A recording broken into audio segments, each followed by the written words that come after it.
Aunty கோலத்தில் முருகனை பார்க்க குடுப்பன வேணும், சாதாரணமானது இல்லை.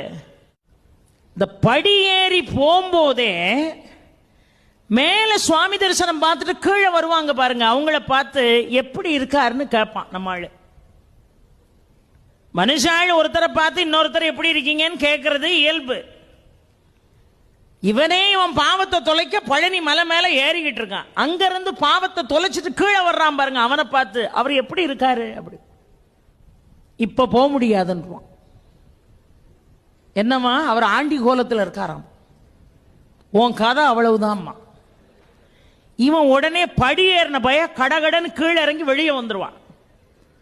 பழையபடி இட்லி சாப்பிட்டு காஃபி எவ்வியை குடிச்சிட்டு பழையபடி ஏறுவான். ஒரு 2 மணி நேரம் கழிச்சு இப்போ எப்படி இருக்காரு, இப்போ போகலாம். அங்கிருந்து வர்றவன் என்னவா ராஜ அலங்காரத்தில் இருக்கார். உடனே குடுகுடுன்னு அந்த